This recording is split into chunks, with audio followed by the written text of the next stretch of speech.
ಬಲವಾದ ಗರ್ಜನೆಯೊಂದಿಗೆ ಅವನು ಮುಂದಕ್ಕೆ ಧಾವಿಸಿದನು. ಅವನ ಅಗ್ನಿಯ ಆಯುಧವು ಉರಿಯುತ್ತಿರುವ ಕೋಪದಿಂದ ಹೊತ್ತಿ ಉರಿಯುತ್ತಿತ್ತು. 16,000 ಗಂಧರ್ವರನ್ನು ಅವರ ಸಾವಿಗೆ ಕಳುಹಿಸಲಾಯಿತು.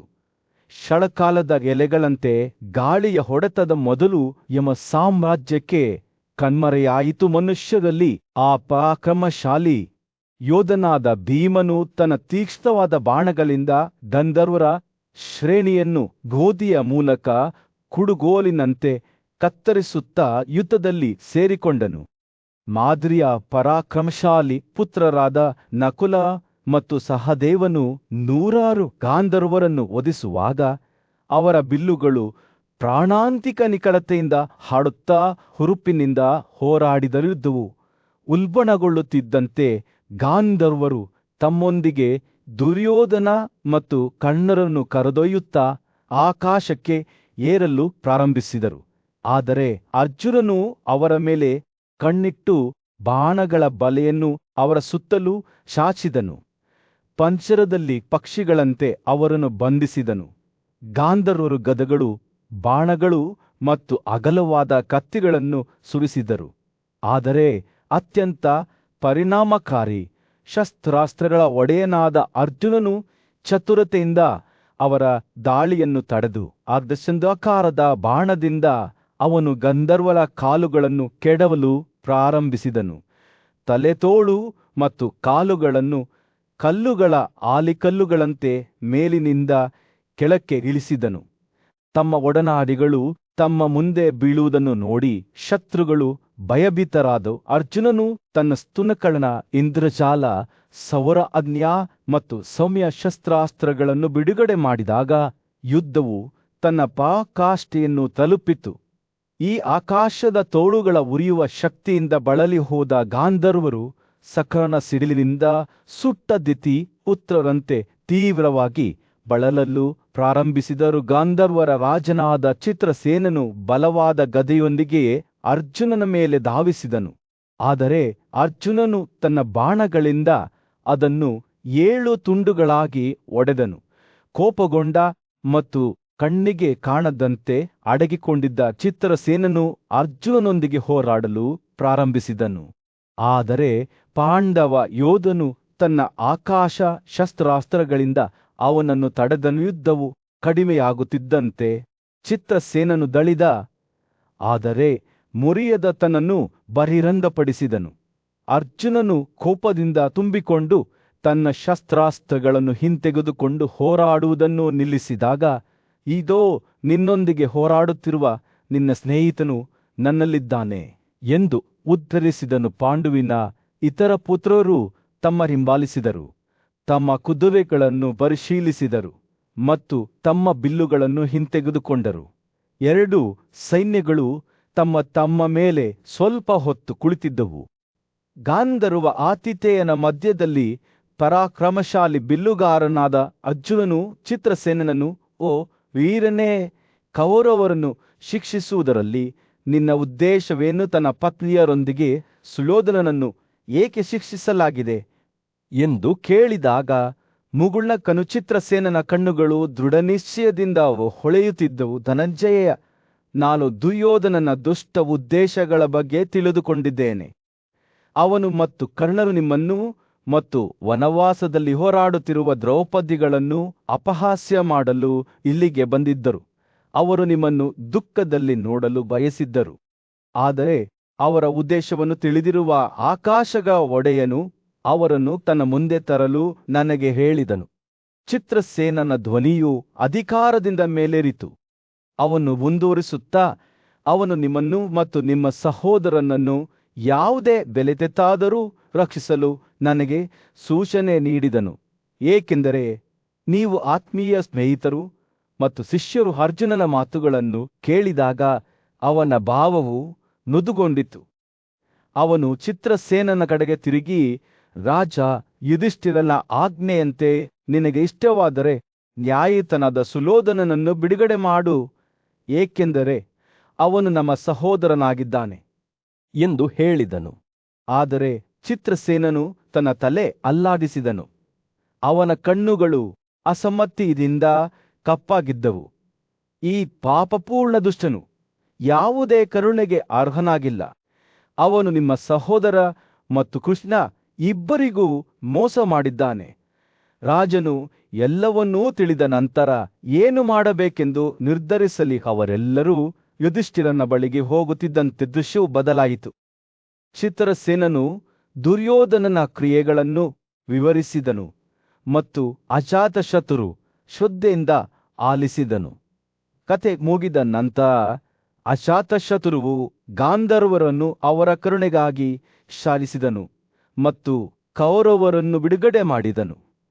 ರಾಜನು ಅವರನ್ನು ಹೊಗಳುತ್ತಾ, ಧೃತರಾಷ್ಟ್ರನ ದುಷ್ಟ ಮಗನನ್ನು ಅವನ ಸಲಹೆಗಾರರು ಮತ್ತು ಸಂಬಂಧಿಕರೊಂದಿಗೆ ನೀವು ಕೊಲ್ಲದಿರುವುದು ನಮಗೆ ಅದೃಷ್ಟ ದರೆಯ. ಈ ಕೃತ್ಯವು ನಮ್ಮ ಕುಟುಂಬದ ಗೌರವವನ್ನು ಉಳಿಸಿದೆ ಮತ್ತು ನಿಮ್ಮೆಲ್ಲರನ್ನೂ ನೋಡಿ ನನಗೆ ಸಂತೋಷವಾಗಿದೆ ಎಂದು ಹೇಳಿದನು. ಯುಧಿಷ್ಠಿರನ ಕೃತಜ್ಞತೆಯನ್ನು ಸ್ವೀಕರಿಸಿದ ನಂತರ ಗಾಂಧರ್ವರ ಮುಖಗಳು ಸಂತೋಷದಿಂದ ಹೊಳೆಯುತ್ತಿದ್ದವು. ಅವರು ಅಪ್ಸರರೊಂದಿಗೆ ಹೊರಟು ಸಾಮರಸ್ಯದ ದೃಶ್ಯವನ್ನು ಬಿಟ್ಟು ಹೋದರು. ಸ್ವರ್ಗಗಳ ಅಧಿಪತಿ ಕಾಣಿಸಿಕೊಂಡನು. ಬಿದ್ದ ಗಾಂಧರ್ವರನ್ನು ಆಕಾಶದ ಅಮೃತದೊಂದಿಗೆ ಪುನರುಜ್ಜೀವನಗೊಳಿಸಿದನು. ಪಾಂಡವರು ತಮ್ಮ ಸಂಬಂಧಿಕರನ್ನು ಬಿಡುಗಡೆಗೊಳಿಸಿ ವಿಜಯವನ್ನು ಸಾಧಿಸಿದ ನಂತರ ಅವರ ಮೇಲೆ ನೆಮ್ಮದಿಯ ಅನುಭವವನ್ನು ಅನುಭವಿಸಿದರು. ಅವರು ತಮ್ಮ ಪುತ್ರರು ಮತ್ತು ಪತಿಯರೊಂದಿಗೆ ಕುರುಬರನ್ನು ಆರಾಧಿಸುತ್ತಿದ್ದಾಗ ಗಾಳಿಯು ಬೇರೆ ಲೋಕದ ಬೆಳಕಿನಿಂದ ತುಂಬಿತ್ತು. ಯುಧಿಷ್ಠಿರನು ದುರ್ಯೋಧನನನ್ನು ಉದ್ದೇಶಿಸಿ, ಆತನ ಮಾತುಗಳು ವಾತ್ಸಲ್ಯ ಮತ್ತು ಕಾಳಜಿಯಿಂದ ಕೂಡಿದ್ದವು. ಓ ಮಗು, ಮತ್ತೆಂದಿಗೂ ಇಂತಹ ದುಡುಕಿಲ ಕೃತ್ಯಗಳನ್ನು ಮಾಡಬೇಡಿ. ಎಂದಿಗೂ ಸಂತೋಷದಿಂದ ದದ್ದು ಬರುವುದಿಲ್ಲ. ಕುರುಕುಲದ ಮಗನೇ, ನಿನ್ನ ಎಲ್ಲಾ ಸಹೋದರರೊಂದಿಗೆ ಸಂತೋಷವಾಗಿರು. ಹತಾಶೆ ಅಥವಾ ಉಲ್ಲಾಸಕ್ಕೆ ಒಳಗಾಗದೆ ನಿನ್ನ ಇಚ್ಛೆಯಂತೆ ನಿನ್ನ ರಾಜಧಾನಿಗೆ ಹಿಂತಿರುಗಿ. ದುರ್ಯೋಧನನ ಮುಖವು ರಾಜ ಯುಧಿಷ್ಠಿರನ ಪಡೆಗಳು ಹಸ್ತಿನಾಪುರದ ಕಡೆಗೆ ಸಾಗುತ್ತಿದ್ದಂತೆ ಸೂರ್ಯನು ದಿಗಂತದಲ್ಲಿ ಮುಳುಗಿ ಭೂಪ್ರದೇಶದ ಮೇಲೆ ಬೆಚ್ಚಗಿನ ಕಿತ್ತಳೆ ಬಣ್ಣದ ಹೊಳಪನು ಬೀದನು. ಅವರಲ್ಲಿ ಧೃತರಾಷ್ಟ್ರನ ಮಗ ದುರ್ಯೋಧನನು ಅವರ ತಲೆ ನಾಚಿಕೆಯಿಂದ ಕೆಳಗಿಳಿಯಿತು ಮತ್ತು ಅವನ ಹೃದಯವು ದುಃಖದಿಂದ ಭಾರವಾಗಿತ್ತು. ಒಂದು ಕಾಲದಲ್ಲಿ ಹೆಮ್ಮೆಯ ರಾಜಕುಮಾರನನ್ನು ಪಾಂಡುವಿನ ಪುತ್ರರು ಸೋಲಿಸಿದ್ದರು ಮತ್ತು ಈಗ ಅವನು ತನ್ನ ಉಳಿದ ಪಡೆಗಳೊಂದಿಗೆ ತನ್ನ ನಗರಕ್ಕೆ ಮರಳಬೇಕಾಯಿತು. ಅವರು ಪ್ರಯಾಣಿಸುತ್ತಿದ್ದಂತೆ ರಾಜನ ಮನಸ್ಸು ಅವನ ಸೋಲು ಮತ್ತು ಅವನ ಸಂಬಂಧಿಕರ ನಷ್ಟದ ಆಲೋಚನೆಗಳಿಂದ ಮುಳುಗಿತು. ಅವನು ಹೋರಾಡಿದ ಮತ್ತು ಗೆದ್ದ ಯುದ್ಧಗಳ ಬಗ್ಗೆ ಯೋಚಿಸಿದನು, ಆದರೆ ಅಂತಿಮವಾಗಿ ಸೋತನು. ಅವರು ಹಾದು ಹೋಗುವ ಪ್ರದೇಶವು ಹಚ್ಚ ಹಸಿರಾಗಿತ್ತು. ಗಾಳಿಯಲ್ಲಿ ಹುಲ್ಲುಗಳು ನಿಧಾನವಾಗಿ ತೂಗಾಡುತ್ತಿದ್ದವು ಮತ್ತು ಹತ್ತಿರದ ತೊರೆಗಳಿಂದ ನೀರು ಹರಿಯುತ್ತಿತ್ತು. ಅವನ ಸುತ್ತಲಿನ ಸೌಂದರ್ಯದ ಹೊರತಾಗಿಯೂ ದುರ್ಯೋಧನನ ಆತ್ಮವು ಖಿನ್ನವಾಯಿತು. ಸುದೀರ್ಘ ಮತ್ತು ಕಠಿಣ ಪ್ರಯಾಣದ ನಂತರ ರಾಜನು ಅಂತಿಮವಾಗಿ ಶಿಬಿರವನ್ನು ಸ್ಥಾಪಿಸಲು ಸೂಕ್ತವಾದ ಸ್ಥಳಕ್ಕೆ ಆಗಮಿಸಿದನು. ಅವನ ಆನೆಗಳು, ಕಾರುಗಳು, ಅಶ್ವದಳ ಮತ್ತು ಕಾಲಾಳುಪಡೆಗಳು ಸುತ್ತಲೂ ನಿಲ್ಲಿಸಿ ಅಸಾಧಾರಣವಾದ ರಕ್ಷಣಾತ್ಮಕ ಪರಿಧಿಯನ್ನು ರೂಪಿಸಿದವು. ಸೂರ್ಯನು ದಿಗಂತದ ಕೆಳಗೆ ಮುಳುಗಿದಾಗ ಗುಲಾಬಿ ಮತ್ತು ನೇರಳೆ ಬಣ್ಣದ ಚಾಳೆಗಳಲ್ಲಿ ಆಕಾಶವನ್ನು ಬೀಸಿದನು. ದುರ್ಯೋಧನನು ಮೃದುವಾದ ಉರಿಯುವ ಬೆಳಕಿನಿಂದ ಹೊಳೆಯುವ ಎತ್ತರದ ಹಾಸಿಗೆಯ ಮೇಲೆ ನೆಲೆಸಿದನು. ಆಗ ಕರ್ಣನು ಆತನ ಬಳಿಗೆ ಬಂದನು.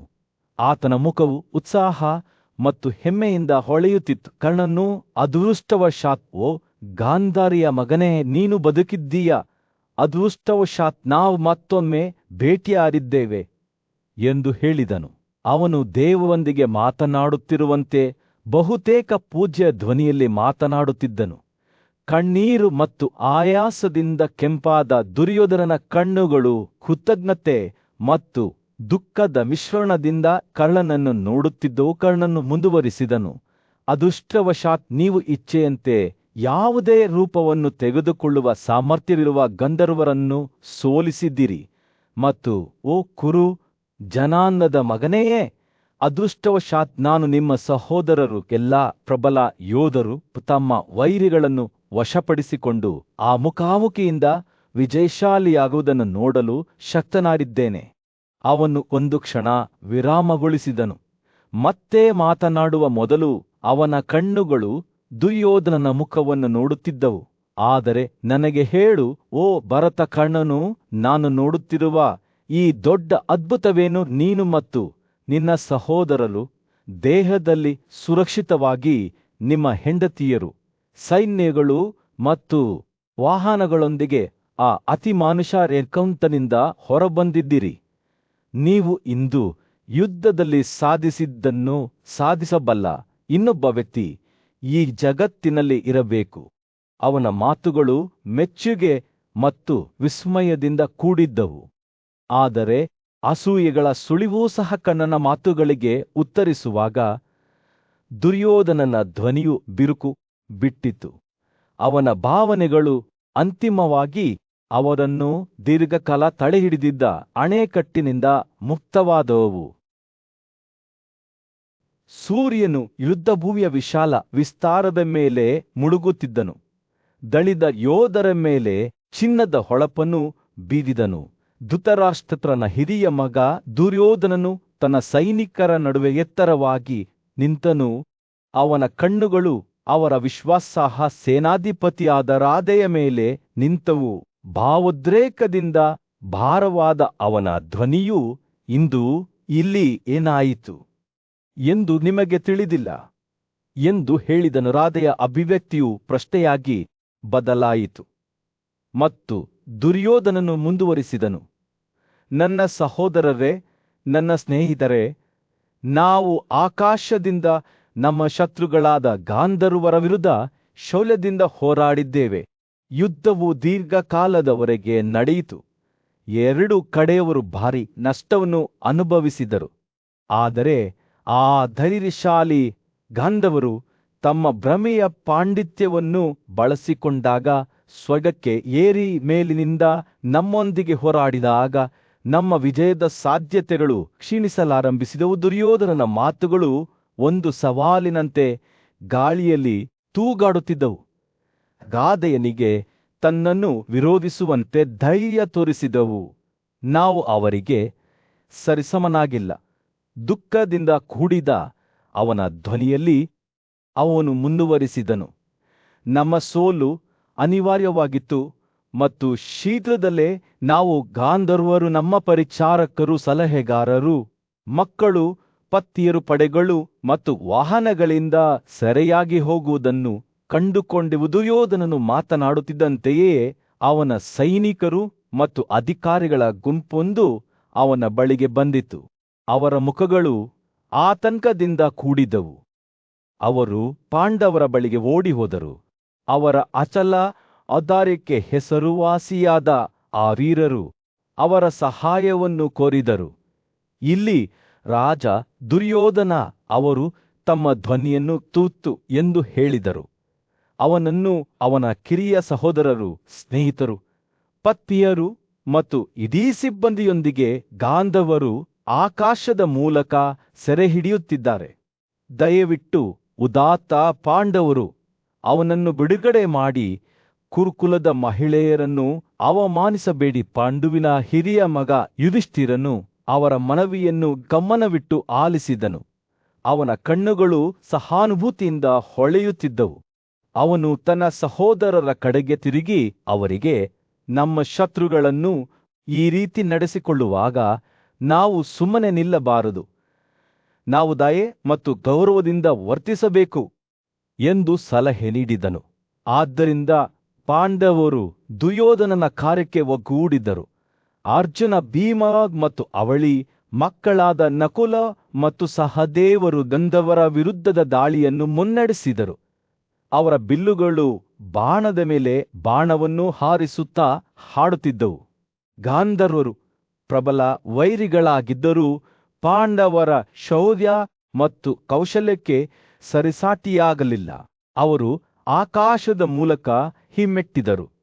ದುರ್ಯೋಧನನ ಅನುಯಾಯಿಗಳನ್ನು ತಮ್ಮ ಹಿಂದೆ ಎಳೆದರು. ಯುದ್ಧವು ಕಡಿಮೆಯಾಗುತ್ತಿದ್ದಂತೆ ಅರ್ಜುನನ ಬಾಣಗಳ ಜಾಲವು ಆಕಾಶದ ಜಾಲದಂತೆ ದಿಗಂತದಾದ್ಯಂತ ವಿಸ್ತರಿಸಿತು. ಮುಖ್ಯ ಗಾಂಧರ್ವನಾದ ಚಿತ್ರಸೇನನು ಗಲಭೆಯಿಂದ ಹೊರಬಂದನು. ಅವನ ರಕ್ಷಾಕವಚವು ಮುರಿಯಲ್ಪಟ್ಟಿತು, ಆದರೆ ಮುರಿಯಲಿಲ್ಲ. ಅವನು ಮತ್ತು ಅರ್ಜುನರು ಬೆಚ್ಚಗಿನ ಶುಭಾಶಯಗಳನ್ನು ವಿನಿಮಯ ಮಾಡಿಕೊಂಡರು. ಅವರ ಮುಖಗಳು ಸಂತೋಷದಿಂದ ತುಂಬಿದವು.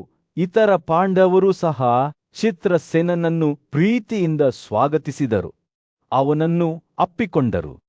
ಒಂದು ದೊಡ್ಡ ಯುದ್ಧದ ಮಧ್ಯೆ ಧೃತರಾಷ್ಟ್ರನ ಹಿರಿಯ ಮಗನಾದ ದುರ್ಯೋಧನನು ಅಭೂತಪೂರ್ವ ಸಂಕಷ್ಟದಲ್ಲಿ ಸಿಲುಕಿದನು.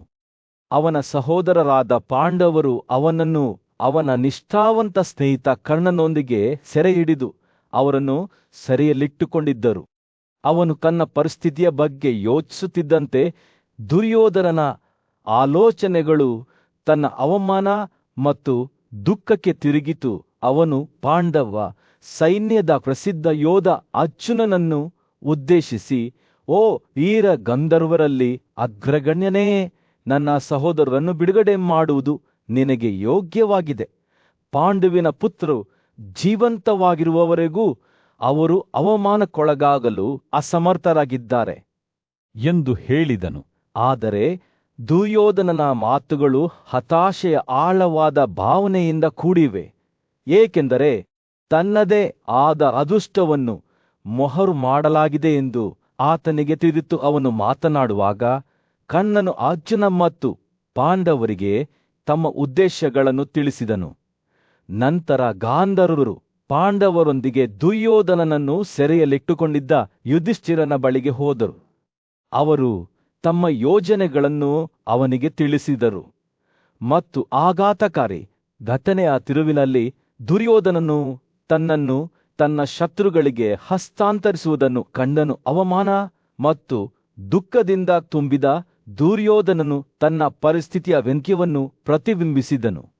ಒಂದು ಕಾಲದಲ್ಲಿ ಪ್ರಬಲ ಯೋಧನಾಗಿದ್ದ ಅವನು ಈಗ ತಾನು ಒಮ್ಮೆ ತಿರಸ್ಕರಿಸಿದವರ ಕರುಳೆಗೆ ಒಳಗಾಗಿದ್ದನು. ನಾನು ಆ ದೊಡ್ಡ ಯುದ್ಧದಲ್ಲಿ ನನ್ನ ಮರಣವನ್ನು ಎದುರಿಸಿದ್ದರೆ ಅದು ನನ್ನ ಜೀವನವನ್ನು ಈ ರೀತಿ ಪಡೆಯುವುದಕ್ಕಿಂತ ತುಂಬಾ ಉತ್ತಮವಾಗಿರುತ್ತಿತ್ತು ಎಂದು ಅವನು ಭಾವಿಸಿದನು. ಅವನ ಅಹಂಕಾರವು ಗಾಯಗೊಂಡಿತು. ದುರ್ಯೋಧನನು ತನ್ನ ಅಸ್ತಿತ್ವವನ್ನು ಅಸಹನೀಯವಾಗಿಸಿದೆ ಎಂದು ಭಾವಿಸಿದನು.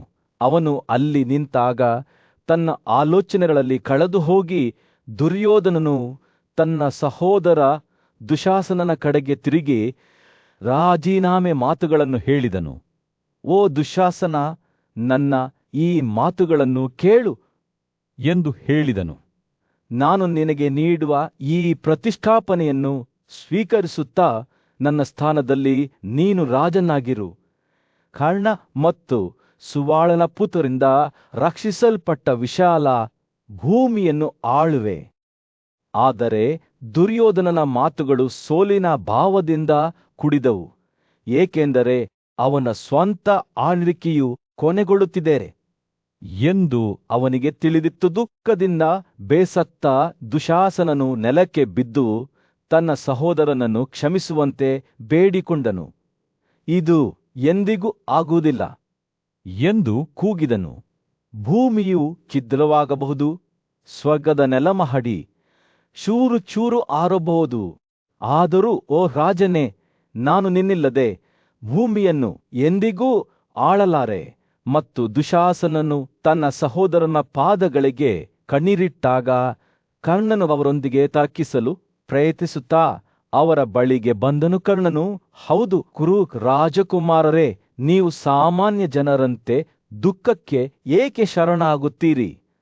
ಕೇವಲ ಅಳುವುದು ಎಂದಿಗೂ ದುಃಖಿತ ವ್ಯಕ್ತಿಯ ದುಃಖವನ್ನು ಕಡಿಮೆ ಮಾಡಲು ಸಾಧ್ಯವಿಲ್ಲ. ಅಂತಹ ನಡವಳಿಕೆಯಿಂದ ಶತ್ರುವನ್ನು ಸಂತೋಷಪಡಿಸದಿರಲು ನಿಮ್ಮ ಸಹಾಯಕ್ಕಾಗಿ ತಾಳ್ಮೆಯನ್ನು ಕರೆದುಕೊಳ್ಳಿ. ಆದರೆ ದುರ್ಯೋಧನ ಮತ್ತು ದುಶಾಸನವು ಸಮಾಧಾನಕ್ಕೆ ಮೀರಿದ್ದವು. ಅವರ ಹೃದಯಗಳು ದುಃಖದಿಂದ ಭಾರವಾಗಿದ್ದವು. ದೊಡ್ಡ ದುಃಖದ ನಡುವೆ ರಾಜ ದುರ್ಯೋಧನನು ನೆಲದ ಮೇಲೆ ಕುಳಿತನು. ಅವನ ಕಣ್ಣುಗಳು ದಿಗಂತದ ಮೇಲೆ ನಿಂತವು. ಅವನ ಸ್ನೇಹಿತ ಮತ್ತು ಸಲಹೆಗಾರ ಕಣ್ಣನು ಅವನ ಮುಂದೆ ನಿಂತು ರಾಜನ ಹತಾಶೆಯನ್ನು ತರ್ಕಿಸಲು ಪ್ರಯತ್ನಿಸಿದನು. ಓ ರಾಜ ಕಣ್ಣನು ಪ್ರಾರಂಭಿಸಿದನು, ನಿನ್ನ ಈ ನಡವಳಿಕೆಯು ಇಂದು ಬಾಲಿಶವೆಂದು ತೋರುತ್ತದೆ. ಓ ವೀರ ಶತ್ರುಗಳ ವಧುವೆ, ನೀನು ಶತ್ರುವಿನಿಂದ ಸೋಲಿಸಲ್ಪಟ್ಟಾಗ ಪಾಂಡವರು ನಿನ್ನನ್ನು ಬಿಡುಗಡೆ ಮಾಡಿದರು ಎಂದು ಇದರಲ್ಲಿ ಆಶ್ಚರ್ಯಪಡುವುದೇನು? ಕಣ್ಣನು ರಾಜನ ಹತ್ತಿರ ಹೋದನು. ಅವನ ಧ್ವನಿಯು ದೃಢನಿಶ್ಚಯದಿಂದ ತುಂಬಿತ್ತು. ಓ ಕುರುವಂಶದ ಮಗನೇ, ರಾಜನ ಪ್ರಾಂತ್ಯಗಳಲ್ಲಿ ವಾಸಿಸುವವರು, ವಿಶೇಷವಾಗಿ ಅವರಲ್ಲಿ ಶಸ್ತ್ರಾಸ್ತ್ರಗಳ ವೃತ್ತಿಯನ್ನು ಮುನ್ನಡೆಸುವವರು, ಯಾವಾಗಲೂ ರಾಜನಿಗೆ ಇಷ್ಟವಾದದ್ದನ್ನು ಮಾಡಬೇಕು. ಅವರು ತಮ್ಮ ರಾಜನಿಗೆ ತಿಳಿದಿರಲಿ ಅಥವಾ ಅವನಿಗೆ ತಿಳಿದಿಲ್ಲದಿರಲಿ, ಅವನು ತನ್ನ ಆಲೋಚನೆಗಳನ್ನು ಸಂಗ್ರಹಿಸಿದಂತೆ ಒಂದು ಕ್ಷಣ ವಿರಾಮಗೊಳಿಸಿದನು. ಶತ್ರು ಸೈನ್ಯದ ಶ್ರೇಣಿಯನ್ನು ಹತ್ತಿಕ್ಕುವ ಅಗ್ರಗಣ್ಯ ಪುರುಷರು ಅವರಿಂದ ಸೋಲಿಸಲ್ಪಡುತ್ತಾರೆ ಮತ್ತು ಅವರ ಸ್ವಂತ ಪಡೆಗಳಿಂದ ರಕ್ಷಿಸಲ್ಪಡುತ್ತಾರೆ. ಕರ್ಣನ ಮಾತುಗಳು ರಾಜನೊಳಗೆ ಏನನ್ನಾದರೂ ಕೆರಳಿಸಿದಂತೆ ತೋರುತ್ತಿತ್ತು. ಅವನು ಬಹಳ ಉತ್ಸಾಹದಿಂದ ಮಾತನಾಡುತ್ತಿದ್ದನು. ಅವನ ಧ್ವನಿಯು ದೊಡ್ಡ ನದಿಯ ಅಲೆಗಳಂತೆ ಏರುತ್ತಿತ್ತು ಮತ್ತು ಬೀಳುತ್ತಿತ್ತು. ಆದ್ದರಿಂದ ಓ ರಾಜನೇ, ಪ್ರಾಂತ್ಯಗಳಲ್ಲಿ ವಾಸಿಸುವ ಪಾಂಡವರು ನಿನ್ನನ್ನು ಬಿಡುಗಡೆ ಮಾಡಿದ್ದರೆ ಇದರಲ್ಲಿ ವಿಷಾದಿಸಬೇಕಾದದ್ದು ಏನು? ಅತ್ಯುತ್ತಮ ರಾಜರೇ, ನೀನು ನಿನ್ನ ಸೈನ್ಯದ ತಲೆಯ ಮೇಲೆ ಹೋರಾಡಲು ಹೊರಟಾಗ ಪಾಂಡವರು ನಿನ್ನನ್ನು ಹಿಂಬಾಲಿಸಲಿಲ್ಲ ಎಂಬುದು ಅವರ ಕಡೆಯಿಂದ ಅನುಚಿತ ಕೃತ್ಯವಾಗಿದೆ. ಕಣ್ಣನ ಮಾತುಗಳನ್ನು ಕೇಳುವಾಗ ರಾಜನ ಕಣ್ಣುಗಳು ಮಸುಕಾದಂತೆ ಕಾಣುತ್ತಿದ್ದವು. ಅವನ ಮನಸ್ಸು ವಿವೇಕ ಮತ್ತು ಹತಾಶೆಯ ನಡುವೆ ಹರಿದ ಯುದ್ಧಭೂಮಿಯಾಗಿತ್ತು. ಆದರೆ ಕರ್ಣನು ತನ್ನ ಧ್ವನಿಯನ್ನು ಸ್ಥಿರವಾಗಿ ಮತ್ತು ಧೈರ್ಯವಾಗಿ ಒತ್ತಿ ಹೇಳಿದನು, ಅವರು ಮೊದಲು ನಿನ್ನ ಅಧಿಕಾರದ ಅಡಿಯಲ್ಲಿ ಬಂದರು, ನಿನ್ನ ಗುಲಾಮರಾದರು. ಆದ್ದರಿಂದ ಅವರು ಈಗ ನಿನಗೆ ಸಹಾಯ ಮಾಡಲು ಬದ್ಧರಾಗಿದ್ದಾರೆ. ಧೈರ್ಯ, ಶಕ್ತಿ ಮತ್ತು ಯುದ್ಧ ಕ್ಷೇತ್ರದಿಂದ ದೂರ ಸರಿಯಲು ಅಸಮರ್ಥರಾಗಿದ್ದಾರೆ. ಕಣ್ಣನು ಮಾತನಾಡುತ್ತಿರುವಾಗ ಅವನು ಹತ್ತಿರದಲ್ಲಿ ಕುಳಿತಿದ್ದ ಪಾಂಡವರ ಕಡೆಗೆ ಸನ್ನೆ ಮಾಡಿದನು. ಅವರ ಕಣ್ಣುಗಳು ಶರಣಾದವು. ಓ ರಾಜನೇ, ಇಗೋ ಅವರು ಇನ್ನೂ ಜೀವಂತವಾಗಿದ್ದಾರೆ. ಅವರು ಸಾಯಲು ನಿರ್ಧರಿಸಿಲ್ಲ. ಎಲ್ಲ ಆಹಾರವನ್ನು ತ್ಯಜಿಸಿದ್ದಾರೆ. ಅವನು ತನ್ನ ಧ್ವನಿಯಲ್ಲಿ ಸಹಾನುಭೂತಿಯಿಂದ ತುಂಬಿದ ಅವನ ಧ್ವನಿಯನ್ನು ನಿಲ್ಲಿಸಿದನು. ಓ ರಾಜನೇ, ನೀನು ಆಶೀರ್ವದಿಸಲಿ. ಓ ರಾಜನೇ, ಎದ್ದೇಳು. ದೀರ್ಘಕಾಲ ದೊಡ್ಡ ದುಃಖದಲ್ಲಿ ತೊಡಗದಿರುವುದು ನಿನಗೆ ಯೋಗ್ಯವಾಗಿದೆ. ಆದರೆ ರಾಜನು ಅಲುಗಾಡಲಿಲ್ಲ, ಅವನ ಸಂಕಲ್ಪವು ಅಲುಗಾಡಲಿಲ್ಲ. ಕರ್ಣನ ಮಾತುಗಳು ಕಿವಿಗಳ ಮೇಲೆ ಬೀಳುವಂತೆ ತೋತ್ತಿತು ಮತ್ತು ಅವನು ಬೇರೆ ಮಾರ್ಗವನ್ನು ಪ್ರಯತ್ನಿಸಬೇಕು ಎಂದು ಅವನಿಗೆ ತಿಳಿದಿತ್ತು. ಅವನು ನಮ್ರತೆಯಿಂದ ಮಾತನಾಡುತ್ತಿದ್ದನು. ಅವನ ಧ್ವನಿಯು ಭಕ್ತಿಯಿಂದ ತುಂಬಿತ್ತು. ಓ ರಾಜ, ನೀನು ಆಹಾರವನ್ನು ತ್ಯಜಿಸುವ ಮೂಲಕ ನಿನ್ನನ್ನು ಕೊಲ್ಲಲು ನಿರ್ಧರಿಸಿದರೆ ನೀನು ಇತರ ರಾಜರೊಂದಿಗೆ ಕೇವಲ ಹಾಸ್ಯದ ವಸ್ತುವಾಗಿರುತ್ತೀಯ. ಅವನು ರಾಜನ ಪಕ್ಕದಲ್ಲಿ ಮೊಣಕಾಲೂರಿ ಪ್ರಾರ್ಥನೆಯಲ್ಲಿ ಅವನ ಕೈಗಳನ್ನು ಒಟ್ಟಿಗೆ ಹಿಡಿದುಕೊಂಡನು. ಆ ದೃಶ್ಯವನ್ನು ನೋಡುತ್ತಿದ್ದ ವೈಶಂಪಾಯನನು ಈಗ ಮಾತಾಡಿದನು. ಹೀಗೆ ಕರ್ಣನು ಭಾಷಣ ಮಾಡಿದನು. ಮಹಾಯುದ್ಧದ ಮಧ್ಯದಲ್ಲಿ ರಾಜ ದುರ್ಯೋಧನನು ತನ್ನ ಸಂಕಲ್ಪದಲ್ಲಿ ಅಚಲನಾಗಿ ನೆಲದ ಮೇಲೆ ಕುಳಿತಿದ್ದನು. ಅವನು ಪಾಂಡವರು ತನಗೆ ಮಾಡಿದ ಅವಮಾನವನ್ನು ಸಹಿಸಲಾರದೆ ಸಾಯುವವರೆಗೆ ಉಪವಾಸ ಮಾಡಲು ನಿರ್ಧರಿಸಿದ್ದನು. ಸುಬಲನ ಕುತಂತ್ರದ ಮಗನಾದ ಸಕುಮಿಯು ಸಾಂತ್ವನದ ಮಾತುಗಳೊಂದಿಗೆ ಅವನ ಬಳಿಗೆ ಬಂದನು. ಕುರು ವಂಶದ ಮಗನೇ, ನಾನು ನಿನಗಾಗಿ ಗೆದ್ದಿರುವ ಸಮೃದ್ಧಿಯನ್ನು ನೀನು ಏಕೆ ತ್ಯಜಿಸುತ್ತೀಯಾ? ಮೂರ್ಖತನಕ್ಕೆ ಶರಣಾಗಿ ಇಂದು ನಿನ್ನ ಜೀವನವನ್ನು ತ್ಯಜಿಸು. ಅವನು ತನ್ನ ಧ್ವನಿಯಲ್ಲಿ ವಿವೇಕ ಮತ್ತು ಬುದ್ಧಿವಂತಿಕೆಯಿಂದ ಮಾತನಾಡುತ್ತಲೇ ಇದ್ದನು. ಹಠಾತ್ ಸಂತೋಷ ಅಥವಾ ದುಃಖವನ್ನು ನಿಯಂತ್ರಿಸಲು ಸಾಧ್ಯವಾಗದ ರಾಜನು ನೀರಿನಲ್ಲಿ ಸುಟ್ಟು ಹೋಗದ ಮಣ್ಣಿನ ಪಾತ್ರೆಯಂತೆ ಕಳೆದು ಹೋಗುತ್ತಾನೆ. ಧೈರ್ಯದಿಂದ ಸಂಪೂರ್ಣವಾಗಿ ನಿಗದಿಕನಾಗಿರುವ ಪುರುಷತ್ವದ ಕಿಡಿ ಇಲ್ಲದ ಆ ರಾಜನು ತನ್ನ ಪ್ರಜೆಗಳಿಂದ ವಿರಳವಾಗಿ ಗೌರವಿಸಲ್ಪಡುತ್ತಾನೆ. ಶಕುನಿ ಮಾತನಾಡುವಾಗ ದುರ್ಯೋಧನನ ಕಣ್ಣುಗಳು ನೆಲದ ಮೇಲೆ ನಿಂತವು. ಅವನ ಹೃದಯವು ದುಃಖದಿಂದ ಭಾರವಾಗಿತ್ತು. ಅವನು ಪಾಂಡವರ ಔದಾರ್ಯದಿಂದ ನಿಜವಾಗಿಯೂ ಪ್ರಯೋಜನ ಪಡೆದಿದ್ದನು. ಆದರೂ ಅವನು ಅವರ ರಾಜ್ಯಕ್ಕಾಗಿ ದುಃಖಿಸುತ್ತಿದ್ದನು. ಅವನ ನಡವಳಿಕೆಯು ಅಸಮಂಜಸವಾಗಿತ್ತು.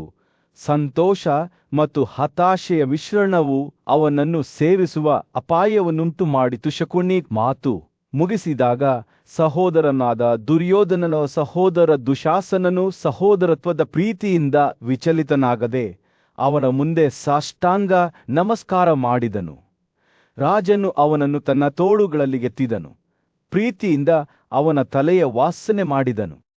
ಆದರೆ ಅದು ಅವನ ದುಃಖವನ್ನು ಇನ್ನಷ್ಟು ಗಾಢವಾಗಿಸಿತು. ಅವನು ಸದ್ಗುಣ, ಸಂಪತ್ತು, ಸ್ನೇಹ ಮತ್ತು ಸಾರ್ವಭೌಮತ್ವದ ಪ್ರಜ್ಞೆಯನ್ನು ಕಳೆದುಕೊಂಡಿದ್ದನು. ಅವನ ಹೃದಯವು ಈಗ ಒಂದೇ ವಿಷಯದ ಮೇಲೆ ನಿಂತಿತ್ತು. ಸಾವು. ಶಕುನಿ ಮತ್ತು ಇತರರ ಮಾತುಗಳು ದುರ್ಯೋಧನನ ಸಂಕಲ್ಪದ ಮೇಲೆ ಯಾವುದೇ ಪರಿಣಾಮ ಬೀರಲಿಲ್ಲ. ಆತ ಉಪವಾಸವನ್ನು ಮುಂದುವರೆಸಿದನು. ಹಸಿವು ಮತ್ತು ಬಾಯಾರಿಕೆಯಿಂದ ಆತನ ದೇಹವು ದುರ್ಬಲಗೊಂಡಿತು. ಆದರೆ ಆತ ತನ್ನ ಆತ್ಮವನ್ನು ಮುರಿಯದೆ ಬಿಟ್ಟುಕೊಡಲು ನಿರಾಕರಿಸಿದನು. ಅವನ ಕೊನೆಯ ಪ್ರತಿಭಟನೆಯಲ್ಲಿ ಅವನು ಕುಶ ಹುಲ್ಲು ನೆಲಕ್ಕೆ ಹರಡಿ ನೀರಿನಿಂದ ತನ್ನನ್ನು ಶುದ್ಧೀಕರಿಸಿಕೊಂಡನು ಮತ್ತು ಅತ್ಯುನ್ನತ ಪ್ರತಿಜ್ಞೆಯನ್ನು ಆಚರಿಸಲು ಕುಳಿತನು. ಅವನು ಆಂತರಿಕವಾಗಿ ಪ್ರಾರ್ಥನೆ ಮಾಡಲು ಮತ್ತು ಪೂಜಿಸಲು ಪ್ರಾರಂಭಿಸಿದಾಗ ದೇವತೆಗಳ ಪ್ರಾಚೀನ ಶತ್ರುಗಳಾದ ದೈತ್ಯರು ಮತ್ತು ದಾನವರು ಒಂದು ಅವಕಾಶವನ್ನು ಅರಿತುಕೊಂಡರು. ಅವರು ಶತಮಾನಗಳಿಂದ ಕೆಳ ಪ್ರದೇಶಗಳಲ್ಲಿ ವಾಸಿಸುತ್ತಿದ್ದರು. ತಮ್ಮ ಶತ್ರುಗಳನ್ನು ದುರ್ಬಲಗೊಳಿಸುವ ಅವಕಾಶಕ್ಕಾಗಿ ಕಾಯುತ್ತಿದ್ದರು. ಅವರು ದುರ್ಯೋಧನನ ಉದ್ದೇಶವನ್ನು ಕಂಡುಹಿಡಿದು ಬೆಂಕಿಯಿಂದ ಯಜ್ಞವನ್ನು ಪ್ರಾರಂಭಿಸಿದರು. ಅವನನ್ನು ತಮ್ಮ ಸಮ್ಮುಖಕ್ಕೆ ಕರೆತರುವುದರಲ್ಲೂ ಮತ್ತು ಉಪನಿಷತ್ತುಗಳಲ್ಲಿ ಪಾರನ್ನತರಾಗಿದ್ದ ಬ್ರಾಹ್ಮಣರು ಮಂತ್ರಗಳನ್ನು ಉಚ್ಚರಿಸುತ್ತಾ ಬೆಣ್ಣೆ ಮತ್ತು ಹಾಲಿನ ನೈವೇದ್ಯಗಳನ್ನು ಬೆಂಕಿಯಲ್ಲಿ ಸುರಿದರು. ಅವರು ದೇವರುಗಳನ್ನು ಪ್ರಾರ್ಥಿಸುವಾಗ ಧೂಪದ ಸಿಹಿ ಸುವಾಸನೆಯಿಂದ ಗಾಳಿ ತುಂಬಿತ್ತು. ತದನಂತರ ಯಜ್ಞದ ಬೆಂಕಿಯಿಂದ ಒಂದು ವಿಚಿತ್ರ ದೇವತೆ ಹೊರಹೊಮ್ಮಿದಳು. ಅವಳ ಬಾಯಿ ತೆರೆದಿತ್ತು. ನಾನು ಏನು ಮಾಡಬೇಕು? ದಾನವರು ತಮ್ಮ ರಾಜನನ್ನು ನೋಡಿದರು. ತಡರಾತ್ರಿಯಲ್ಲಿ ಅವರನ್ನು ತಮ್ಮ ಮಧ್ಯಕ್ಕೆ ಕರೆತಂದರು. ದೊಡ್ಡ ಸಭೆಯ ಮಧ್ಯದಲ್ಲಿ ದಾನವರು ರಾಜ ಸುಲೋಧನನ ಮುಂದೆ ನಿಂತರು. ಅವರ ಮಾತುಗಳು ಆತಂಕ ಮತ್ತು ತುತ್ತುಗಳಿಂದ ತೊಟ್ಟಿಕ್ಕಿದವು. ಓ ಮಹಾನ್ ರಾಜನೇ, ಅವರು ಹೇಳಿದರು, ನೀನು ಏಕೆ ಈ ಹಸಿವಿನ ವ್ರತವನ್ನು ತೆರೆದುಕೊಂಡಿದ್ದೀಯಾ? ಇದು ನಿನ್ನ ಹೆಸರಿಗೆ ಅವಮಾನವನ್ನುಂಟು ಮಾಡುತ್ತದೆ ಮತ್ತು ನಿನ್ನ ಆತ್ಮವನ್ನು ಅಪಾಯಕ್ಕೆ ದೂಡುವುದಿಲ್ಲವೇ? ಅವರು ಮಹೇಶ್ವರ ಮತ್ತು ಅವನ ದೇವಿಯ ಆಕಾಶದ ಸಂಯೋಗದಿಂದ ಜನಿಸಿದ್ದ ಅವನ ದೈವಿಕ ಪರಂಪರೆಯ ಬಗ್ಗೆ ಮಾತನಾಡಿದರು. ವಜ್ರಗಳಿಂದ ರೂಪಿಸವಾದ ಅವನ ಮೇಲ್ಭಾಗವು ಹಾನಿಗೊಳಗಾಗದಂತಿತ್ತು. ಆದರೆ ದೇವಿಯಿಂದ ಸ್ವತಃ ಹೂವುಗಳಿಂದ ರಚಿಸಲ್ಪಟ್ಟ ಅವನ ಕೆಳಗಿನ ಅರ್ಧವು ಹೃದಯಗಳನ್ನು ಆಕರ್ಷಿಸುವ ಮೋಡಿ ಮಾಡುವ ಸೌಂದರ್ಯವನ್ನು ಹೊಂದಿತ್ತು. ದಾನವರು ಸುಲೋಧನನಿಗೆ ತಾನು ಮನುಷ್ಯನಲ್ಲ, ಆದರೆ ಆಕಾಶ ಮೂಲದವನು, ಮನುಷ್ಯರ ಮೇಲೆ ಆಳ್ವಿಕೆ ನಡೆಸಲು ಜನಿಸಿದವನು ಎಂದು ಬಹಿರಂಗಪಡಿಸಿದರು. ಅವರು ಭಗದತ್ತನ ನೇತೃತ್ವದಲ್ಲಿ ಧೈರ್ಯಶಾಲಿ ಕ್ಷತ್ರಿಯರು. ಶೀಘ್ರದಲ್ಲೇ ಆಕಾಶ ಶಸ್ತ್ರಾಸ್ತ್ರಗಳ ಜ್ಞಾನ ಮತ್ತು ಅವನ ವೈರಿಗಳನ್ನು ಸೋಲಿಸುವ ಶಕ್ತಿಯೊಂದಿಗೆ ಆಗಮಿಸುತ್ತಾರೆ ಎಂದು ಅವರಿಗೆ ಹೇಳಿದರು. ಇದಲ್ಲದೆ ಸುಯೋಧನನಿಗೆ ಸಹಾಯ ಮಾಡಲು 100,000 ದೈತ್ಯರು ಮತ್ತು ರಾಕ್ಷಸರನ್ನು ನೇಮಿಸಲಾಗಿದೆ. ಅವರ ಪರವಾಗಿ ಅರ್ಜುನನನ್ನು ಕೊಲ್ಲುವ ಸಂಸಪ್ತಕರು ಎಂದು ಕರೆಯಲ್ಪಡುತ್ತಾರೆ. ಈ ಮಾತುಗಳಿಂದ ಪ್ರೇರಿತರಾದ ದಾನವರ ನಾಯಕ ವೈಶಂಪಾಯನನು, ಓ ರಾಜನೇ, ಹತಾಶೆಗೆ ಶರಣಾಗಬೇಡ.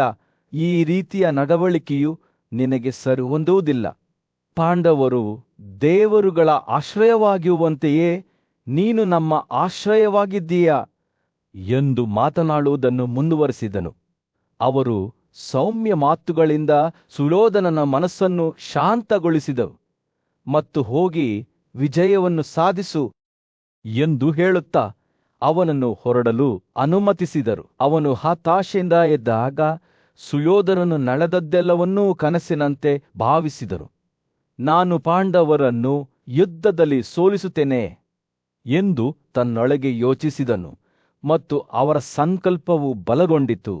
ಕರ್ಣನೂ ಸಹ ನರಕದ ಅಂತರಾತ್ಮವನ್ನು ಹೊಂದಿದ್ದ ಅರ್ಜುನನನ್ನು ಕೊಲ್ಲಲು ಕ್ರೂರವಾಗಿ ನಿರ್ಧರಿಸಿದ್ದನು. ಮರುದಿನ ಕರ್ಣನು ಕೈ ಜೋಡಿಸಿ ಸುಯೋಧನನ ಬಳಿಗೆ ಬಂದು ಆತನನ್ನು ಉದ್ದೇಶಿಸಿ ಉತ್ಸಾಹದಿಂದ ನಗುತ್ತಾ, ಸತ್ತ ಯಾವ ಮನುಷ್ಯನೂ ತನ್ನ ವೈರಿಗಳನ್ನು ಗೆಲ್ಲುವುದಿಲ್ಲ.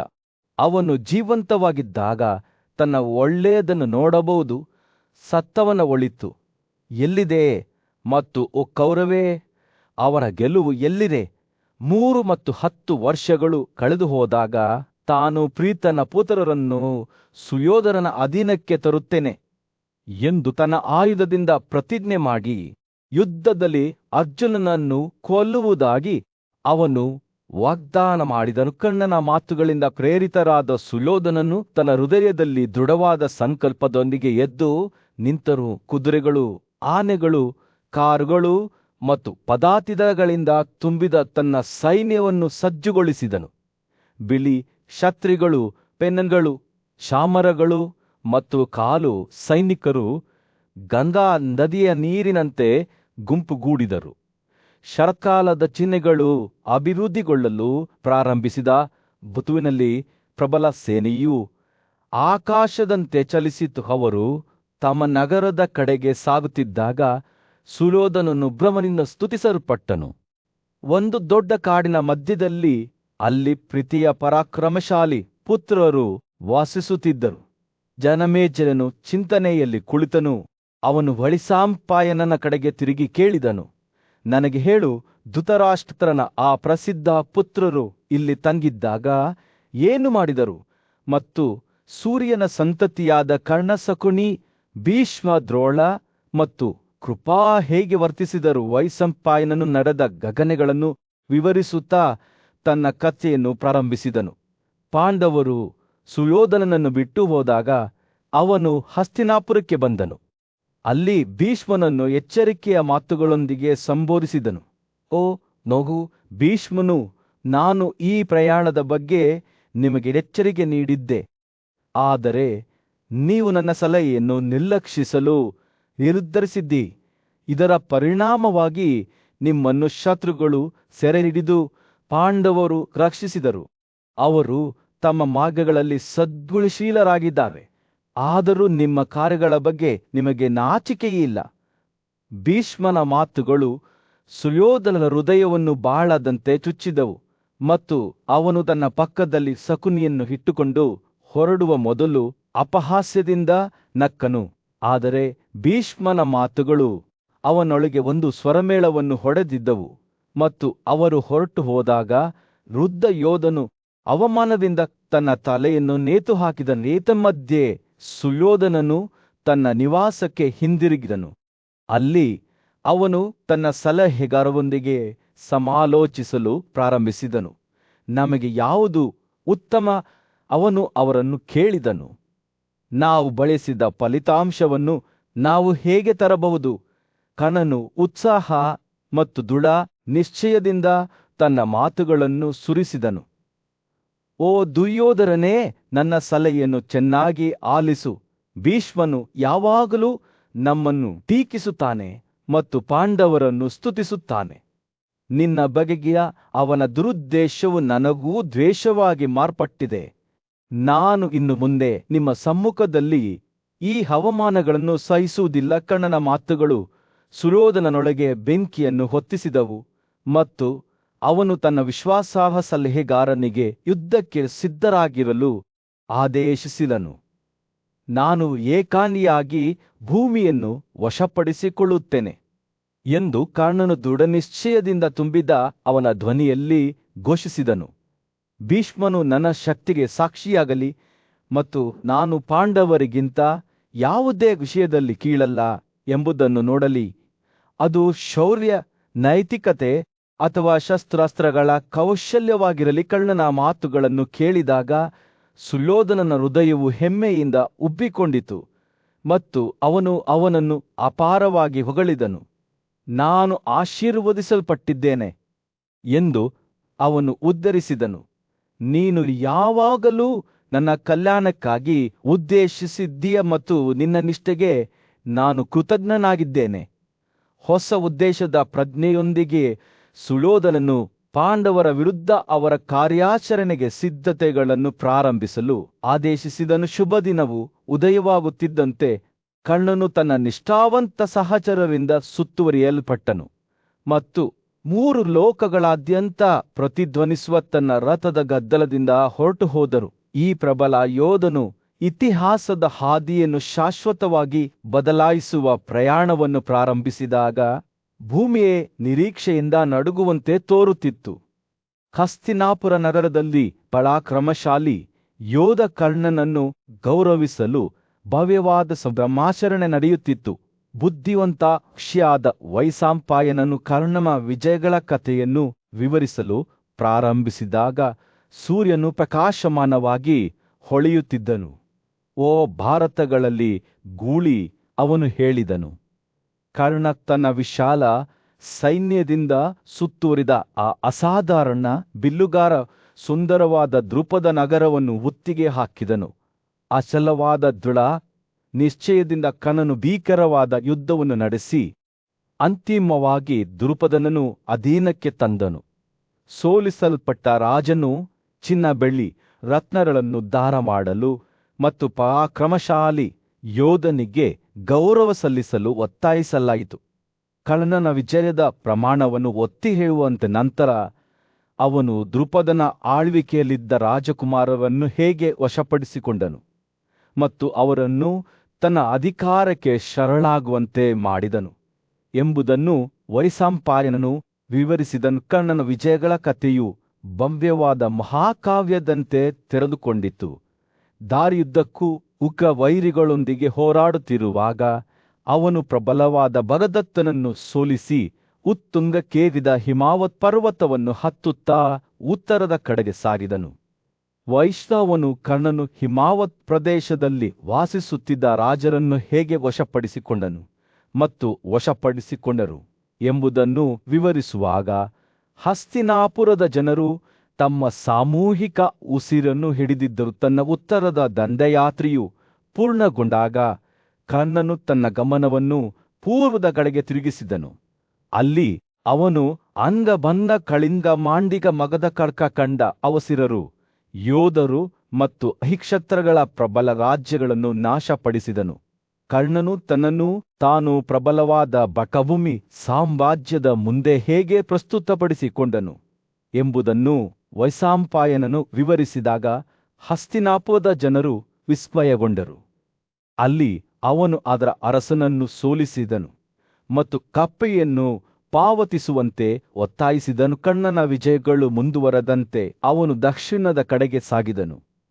ದಕ್ಷಿಣಾತ್ಯದ ಪರಾಕ್ರಮಶಾಲಿ ರಥಗಳನ್ನು ಸೋಲಿಸಿದನು. ಭೀಕರ ಯುದ್ಧದಲ್ಲಿ ಭೀಷ್ಮನ ಮಗನಾದ ಋಗ್ವಿಯು ಕರ್ಣನ ವಿರುದ್ಧ ಶೌರ್ಯದಿಂದ ಹೋರಾಡಿದರು. ಆದರೆ ಅಂತಿಮವಾಗಿ ತನ್ನ ಎದುರಾಳಿಯ ಶ್ರೇಷ್ಠ ಶಕ್ತಿ ಮತ್ತು ಪರಾಕ್ರಮವನ್ನು ಒಪ್ಪಿಕೊಂಡು ಶರಣಾದನು. ವೈಶಂಪಾಯನನು ಕರ್ಣನು ರುಕ್ಮಿಯನ್ನು ಹೇಗೆ ಭೇಟಿಯಾದನು ಮತ್ತು ನಂತರ ಪಾಂಡ್ಯ ಮತ್ತು ಶ್ರೀ ರಾಜ್ಯಗಳನ್ನು ವಶಪಡಿಸಿಕೊಳ್ಳಲು ಮುಂದಾದನು ಎಂಬುದನ್ನು ನೆನಪಿಸಿಕೊಳ್ಳುತ್ತಾ ಹಸ್ತಿನಾಪುರದ ಜನರು ಉಸಿರು ಬಿಗಿಹಿಡಿದರು. ತನ್ನ ದಕ್ಷಿಣದ ದಂಡಯಾತ್ರೆಯು ಪೂರ್ಣಗೊಂಡಾಗ ಕರ್ಣನು ತನ್ನ ಗಮನವನ್ನು ಪಶ್ಚಿಮದತ್ತ ತಿರುಗಿಸಿದನು. ಅಲ್ಲಿ ಅವನು ಶಿಶುಪಾಲನ ಮಗನನ್ನು ಸೋಲಿಸಿದನು ಮತ್ತು ಎಲ್ಲಾ ನೆರೆಯ ಆಡಳಿತಗಾರರನ್ನು ತನ್ನ ನಿಯಂತ್ರಣಕ್ಕೆ ತಂದನು. ಅವನು ಅವಂತಿಗಳನ್ನು ಸಹ ವಶಪಡಿಸಿಕೊಂಡನು ಮತ್ತು ಅವರೊಂದಿಗೆ ಶಾಂತಿ ಒಪ್ಪಂದವನ್ನು ಮಾಡಿಕೊಂಡನು. ಮೊದಲು ವೃಷ್ಣಿಗಳನ್ನು ಭೇಟಿಯಾಗಿ ಅವರ ಸೈನ್ಯಗಳನ್ನು ಸೋಲಿಸಿದನು. ಕರ್ಣನು ಹೀಗೆ ಭೂಮಿಯನ್ನು ಪೂರ್ವ ಪಶ್ಚಿಮ ಉತ್ತರ ಮತ್ತು ದಕ್ಷಿಣ ಹೇಗೆ ವಶಪಡಿಸಿಕೊಂಡನು ಎಂಬುದನ್ನು ವೈಶಂಪಾಯನನು ವಿವರಿಸಿದಂತೆ ಹಸ್ತಿನಾಪುರದ ಜನರು ಮೂಕವಿಸ್ಮಿತರಾದರು. ಉಲ್ಲೇಖನ ಎಲ್ಲಾ ರಾಷ್ಟ್ರಗಳನ್ನು ವಶಪಡಿಸಿಕೊಂಡರು. ಜನಜಂಗುಳಿಯಿಂದ ಕೂಡಿದ ಹಸ್ತಿನಾಪುರ ರಾಜ್ಯದಲ್ಲಿ ಸೂತನ ಮಗ ಮತ್ತು ಪ್ರಸಿದ್ಧ ಯೋಧ ಕರ್ಣನ ಮಾರ್ಗದರ್ಶನದಲ್ಲಿ ಒಂದು ದೊಡ್ಡ ಯೋಜನೆ ತೆರೆದುಕೊಳ್ಳುತ್ತಿತ್ತು. ಕತೆಗಾರನಾದ ವೈಶಂಪಾಯನನು ಕೌರವರ ಭವಿಷ್ಯವನ್ನು ರೂಪಿಸುವ ಘಟನೆಗಳನ್ನು ವಿವರಿಸುತ್ತಾ ರಾಜ ಧೃತರಾಷ್ಟ್ರನ ಮುಂದೆ ನಿಂತನು. ಕರ್ಣನು ದುರ್ಯೋಧನನೊಂದಿಗೆ ಮಾತನಾಡುತ್ತಿದ್ದಾಗ ಅವನ ಮಾತುಗಳು ದೃಢನಿಶ್ಚಯದಿಂದ ಸುರಿಯುತ್ತಿದ್ದವು. ಓ ಕೌರವನೇ, ಈ ಮಾತುಗಳನ್ನು ನಿನ್ನ ಹೃದಯದಲ್ಲಿ ಇರಿಸು ಮತ್ತು ಅದಕ್ಕೆ ಅನುಗುಣವಾಗಿ ವರ್ತಿಸು. ಭೂಮಿಯು ವೈರಿಗಳಿಂದ ಮುಕ್ತವಾಗಿದೆ. ಎಲ್ಲಾ ಶತ್ರುಗಳನ್ನು ನಾಶಪಡಿಸಿದ ಸಾಕ್ರನಂತೆ ಅವಳನ್ನು ಆಳಿದನು. ಧೃತರಾಷ್ಟ್ರನ ಮಗ ಶ್ರದ್ಧೆಯಿಂದ ಆಲಿಸಿದನು.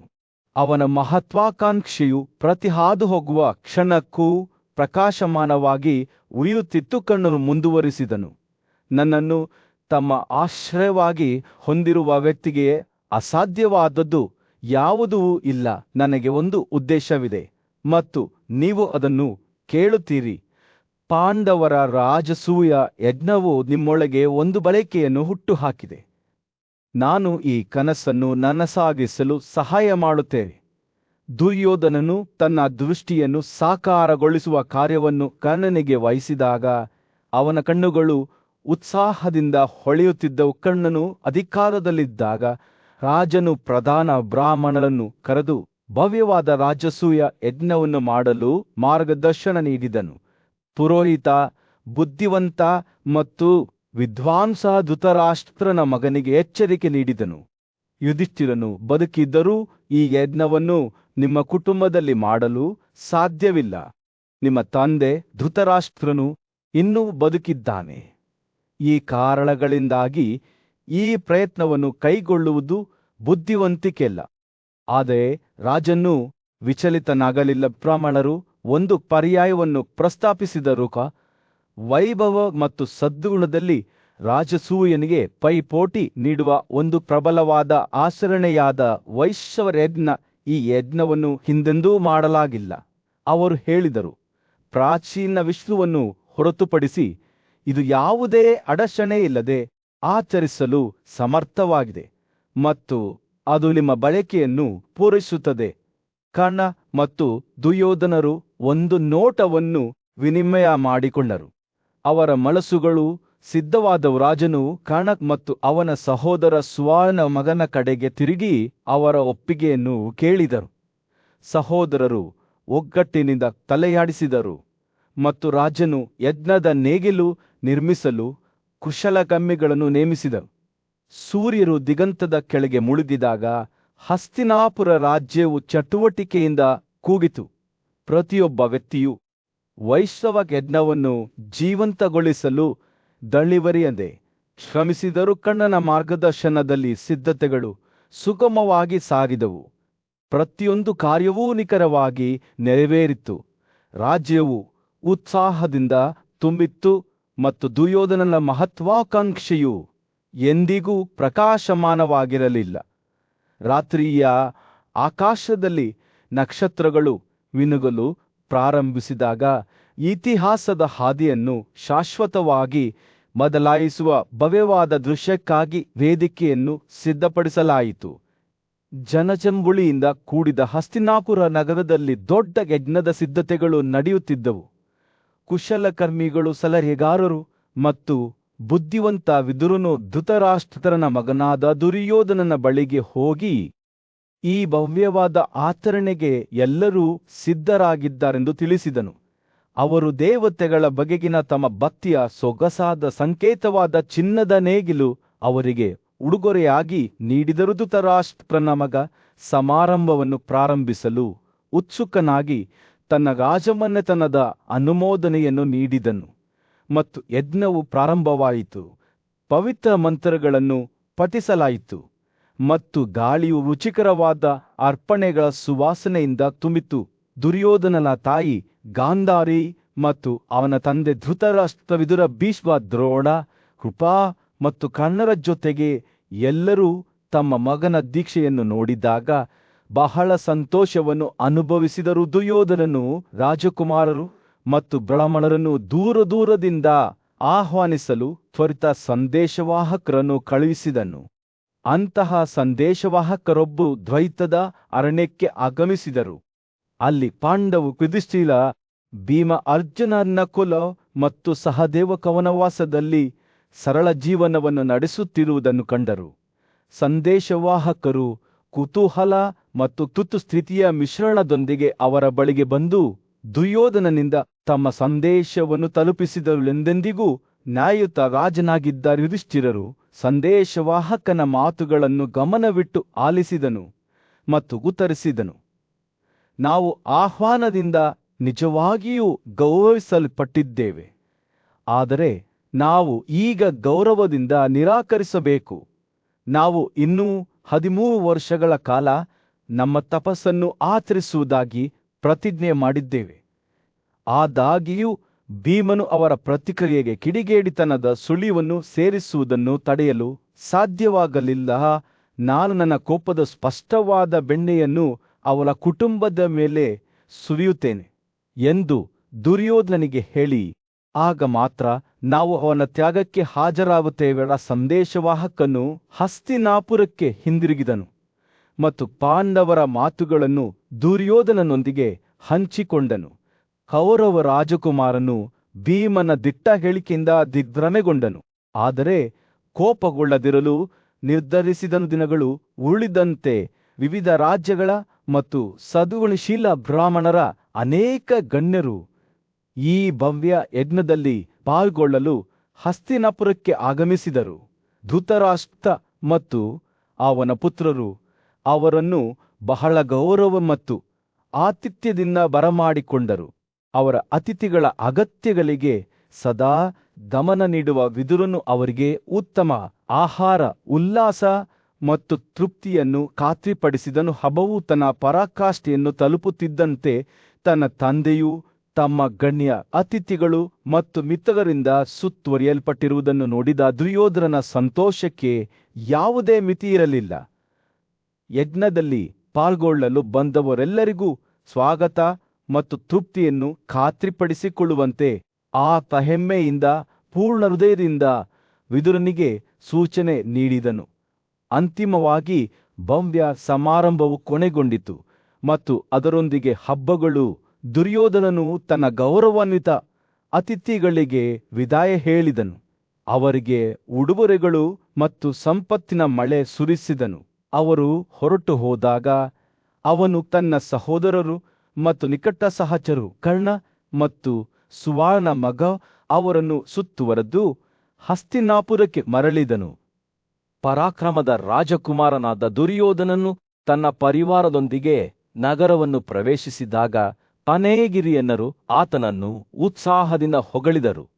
ನಾಗರಿಕರು ತಮ್ಮ ಮೆಚ್ಚುಗೆಯನ್ನು ತೋರಿಸಲು ಉತ್ಸುಕರಾಗಿ ಆತನ ಮೇಲೆ ಹುರಿದ ಭತ್ತ ಮತ್ತು ಚಂದನವನ್ನು ಚಿಮುಕಿಸಿ, ಅದೃಷ್ಟವಶಾತ್ ಗಾಜನೇ, ನಿನ್ನ ಯಜ್ಞವು ಯಾವುದೇ ಅಡೆತಡೆಯಿಲ್ಲದೆ ಪೂರ್ಣಗೊಂಡಿದೆ ಎಂದು ಉದ್ಧರಿಸಿದರು. ಆದರೆ ದುರ್ಯೋಧನನ ಭವ್ಯ ಸಾಧನೆಯಿಂದ ಎಲ್ಲರೂ ಸಂತೋಷವಾಗಲಿಲ್ಲ. ಈ ಸಂದರ್ಭದಲ್ಲಿ ಹಾಜರಿದ್ದ ಕೆಲವು ಅಜಾಗರೂಕ ಭಾಷಣಕಾರರು, ಖಂಡಿತವಾಗಿಯೂ ಈ ನಿನ್ನ ಯಜ್ಞವನ್ನು ಯುಧಿಷ್ಠಿರನ ಯಜ್ಞದೊಂದಿಗೆ ಹೋಲಿಸಲಾಗುವುದಿಲ್ಲ, ಇದು ಆ ಯಜ್ಞದ 16ನೇ ಭಾಗಕ್ಕೆ ಬರುವುದಿಲ್ಲ ಎಂದು ಹೇಳಲು ಧೈರ್ಯ ಮಾಡಿದರು. ಅವರ ಮಾತುಗಳು ದುರ್ಯೋಧನನನ್ನು ಕಚ್ಚಿದವು. ಆದರೆ ಅವನ ರಕ್ಷಣೆಗೆ ಬಂದ ಅವನ ಸ್ನೇಹಿತರು, ಅದೃಷ್ಟವಶಾತ್ ನಿನ್ನ ಯಜ್ಞವು ಎಲ್ಲಾ ಅಡೆತಡೆಗಳನ್ನು ಮೀರಿಸಿದೆ ಮತ್ತು ಯಶೋಧಕನಾದ ಭರತನು ತನ್ನ ತಂದೆಯ ಪವಿತ್ರವಾದ ಸ್ವರ್ಗವನ್ನು ಪ್ರವೇಶಿಸಿದನು. ಅವನನ್ನು ಮತ್ತು ಅವನ ತಾಯಿಯನ್ನು ಚೆನ್ನಾಗಿ ಪೂಜಿಸಿದನು. ಅವನನ್ನು ಯಜ್ಞವೆಂದು ಘೋಷಿಸಿದನು.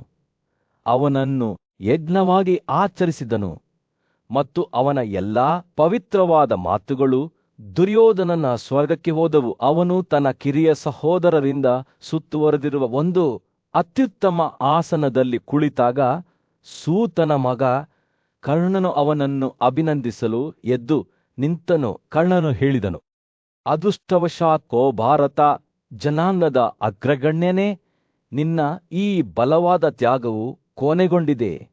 ದುರ್ಯೋಧನನು ಮುಗುಳ್ನಕ್ಕ ಉತ್ತರಿಸಿದನು, ನಿಜವಾಗಿಯೂ ಇದನ್ನು ನೀನು ಹೇಳಿದ್ದೀಯೇ. ಯಾವಾಗ ಓ ಮನುಷ್ಯರಲ್ಲಿ ಅಗ್ರಗಣ್ಯನೇ ದುಷ್ಟ ಮನಸ್ಸಿನ ಪಾಂಡವರನ್ನು ಕೊಲ್ಲಲಾಯಿತು ಮತ್ತು ಮಹಾರಾಜಸೂಯನನ್ನು ನಾನು ಆಚರಿಸಿದಾಗ ನೀನು ಮತ್ತೆ ಓ ವೀರನೇ ನನ್ನನ್ನು ಈ ರೀತಿ ಗೌರವಿಸು ವಾಗ್ದಾನ ಮಾಡಿದ ನಂತರ ದುರ್ಯೋಧನನ ಆಲೋಚನೆಗಳು ರಾಜಸೂಯ ಎದ್ದದತ್ತ ತಿರುಗಿದರು. ಇದು ಅತ್ಯಂತ ಪ್ರತಿಷ್ಠಿತವಾದ ಆಚರಣೆಯಾಗಿದೆ.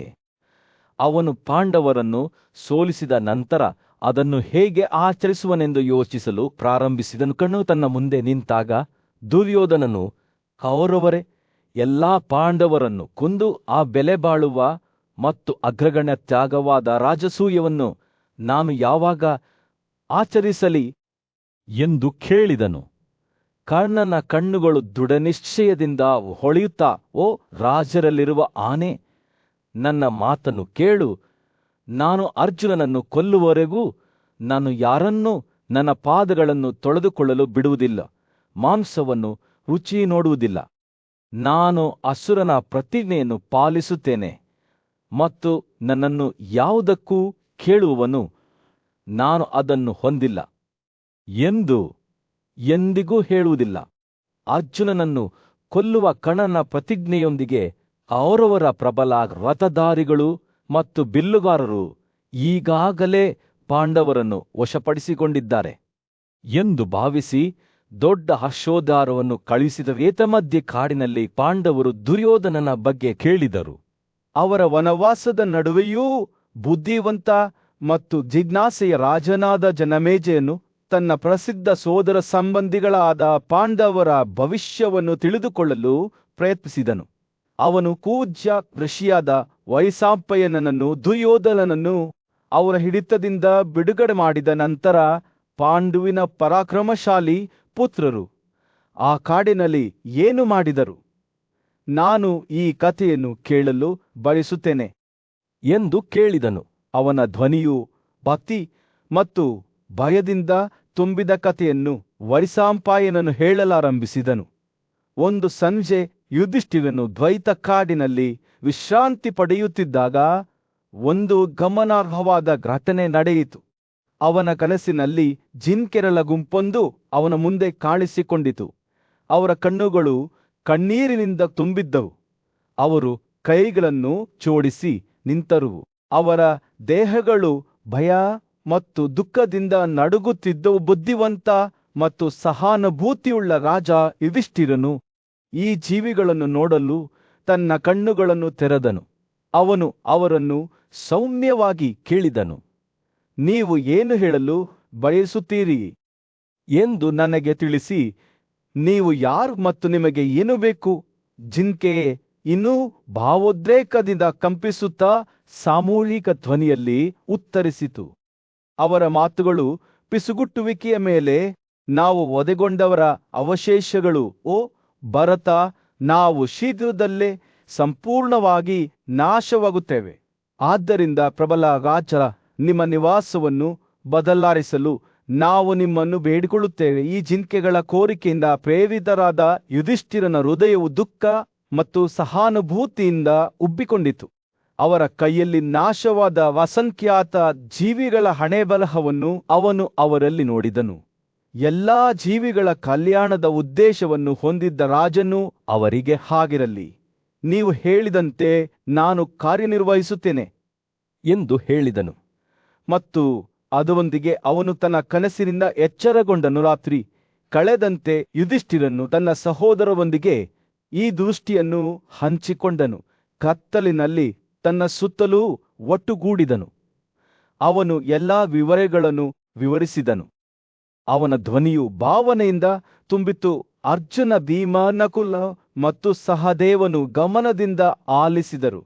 ಮರಗಳ ಮೂಲಕ ಹರಿಯುವ ಚಂದ್ರನ ಬೆಳಕಿನಿಂದ ಅವರ ಮುಖಗಳು ಬೆಳಗಿದವು. ಪಾಂಡವರಲ್ಲಿ ಹಿರಿಯನು ಮಾತನಾಡುತ್ತಾ ಅವನ ಮಾತುಗಳು ಕಾಡಿನಲ್ಲೆಲ್ಲ ಪ್ರತಿಧ್ವನಿಸುತ್ತಿದ್ದವು. ಅವರ ನಂತರ ಜೀವಂತವಾಗಿರುವ ವಧೆಗೊಳಗಾದ ಜಿಂಕೆಗಳು ರಾತ್ರಿಯಲ್ಲಿ ನನ್ನನ್ನು ಎದುರಿಸಿ, ನಾವು ನಮ್ಮ ಸಾಲುಗರ ಸೂಚನೆಗಳಂತೆ ಉಳಿದಿದ್ದೇವೆ, ನೀವು ಧನ್ಯರು, ನೀವು ನಮ್ಮ ಮೇಲೆ ಕರುಣೆ ಹೊಂದಿದ್ದೀರಾ? ಮತ್ತು ಅವರು ನಿಜವಾಗಿಯೂ ಮಾತನಾಡಿದ್ದಾರೆ, ನಾವು ಈ ಕಾಡಿನ ನಿವಾಸಿಗಳ ಬಗ್ಗೆ ಕರುಣೆ ಹೊಂದಬೇಕು ಎಂದು ಹೇಳಿದರು. ಮುಂದುವರಿಯುವ ಮೊದಲು ಅವರು ತಮ್ಮ ಆಲೋಚನೆಗಳನ್ನು ಸಂಗ್ರಹಿಸಿದರು. ನಾವು 1 ವರ್ಷ ಮತ್ತು 8 ತಿಂಗಳುಗಳಿಂದ ಅವರನ್ನು ಪೋಷಿಸುತ್ತಿದ್ದೇವೆ ಎಂದು ವಿಷಾದದಿಂದ ಕೂಗಿದ ಆತನ ಧ್ವನಿಯು ಭಾರವಾಯಿತು. ಆದ್ದರಿಂದ ಮರುಭೂಮಿಯ ತುದಿಯಲ್ಲಿ ತೃಣವಿಂದು, ಸರೋವರದ ಬಳಿ ಕಾಡು, ಪ್ರಾಣಿಗಳಿಂದ ತುಂಬಿರುವ ಕಾಡುಗಳಲ್ಲಿ ಅತ್ಯುತ್ತಮವಾದ ಕಾಮ್ಯಕರಿಗೆ ನಾವು ಮತ್ತೊಮ್ಮೆ ದುರಸ್ತಿ ಮಾಡೋಣ. ಅವನ ಸಹೋದರರು ಸಮ್ಮತಿಯಿಂದ ತಲೆಯಾಡಿಸಿದರು. ಅವರ ಮುಖಗಳು ದೃಢ ನಿಶ್ಚಯದಿಂದ ಕೂಡಿದ್ದವು. ವೇಗವಾಗಿ ಮತ್ತು ಮೌನವಾಗಿ ಹೊರಟ ಪಾಂಡವರು ಬ್ರಾಹ್ಮಣರ ಜೊತೆಗೂಡಿದರು. ಕಾಡಿನ ಆಳದಲ್ಲಿ ಅಲ್ಲಿ ಎತ್ತರದ ಮರಗಳು ಮೇಲಿದ್ದವು ಮತ್ತು ಜೀವಿಗಳು ಮುಕ್ತವಾಗಿ ಸಂಚರಿಸುತ್ತಿದ್ದವು. ಪಾಂಡವರು ವನವಾಸದಲ್ಲಿ ವಾಸಿಸುತ್ತಿದ್ದರು. 12 ವರ್ಷಗಳ ಕಾಲ ಅವರು ಹಣ್ಣುಗಳು ಮತ್ತು ಬೇರುಗಳ ಮೇಲೆ ವಾಸಿಸುತ್ತಿದ್ದರು. ಅವರ ಹೊಟ್ಟೆ ಹಸಿವಿನಿಂದ ಕೂಗುತ್ತಿತ್ತು. ಅವರ ಆತ್ಮಗಳು ಅವರ ಪರಿಸ್ಥಿತಿಗಳ ಭಾರದಿಂದ ಹತ್ತಿಕ್ಕಲ್ಪಟ್ಟವು. ಸಹೋದರರಲ್ಲಿ ಹಿರಿಯನಾದ ಯುಧಿಷ್ಠಿರನು ಅವರ ದುಃಖದ ಭಾರವನ್ನು ಹೊತ್ತನು. ಕಲ್ಲಿನಂತೆ ಭಾರವಾದ ಅವನ ಹೃದಯವು ಕಾಡಿನ ಮೂಲಕ ಅಲೆದಾಡಿತು. ಅವನ ಕಣ್ಣುಗಳು ಮಸುಕಾದವು. ಅವನ ಆತ್ಮವು ಹಿಂದಿನ ನೆನಪುಗಳಿಂದ ಪೀಡಿಸಲ್ಪಟ್ಟಿತು. ಅವನು ನಡೆಯುತ್ತಿದ್ದಾಗ ಮರಗಳು ನೋವು ಮತ್ತು ನಷ್ಟದ ಕಥೆಗಳನ್ನು ಪಿಸುಗುಟ್ಟಿದಂತೆ ತೋರುತ್ತಿತ್ತು. ಗಾಳಿಯು ಅವನನ್ನು ಜೀವನದ ಕ್ಷಣಬಂಬುರತೆಯನ್ನು ನೆನಪಿಸುವ ಕೊಳೆತ ಮತ್ತು ಸಾವಿನ ಪರಿಮಳವನ್ನು ಹೊತ್ತೊಯ್ದಿತ್ತು. ಯುಧಿಷ್ಠಿರನ ಆಲೋಚನೆಗಳು ಅವನ ರಾಜ್ಯ, ಅವನ ಸಹೋದರರು ಮತ್ತು ಅವನ ಘನತೆಯನ್ನು ಜೂಜು ಆಡಿದ ಕರಾಳ ರಾತ್ರಿಯತ್ತ ತಿರುಗಿದವು. ಅವನು ಸುತನ ಮಗನಾದ ಶಕುನಿ ಅವರ ಕಠಿಣ ಮಾತುಗಳನ್ನು ನೆನಪಿಸಿಕೊಂಡನು.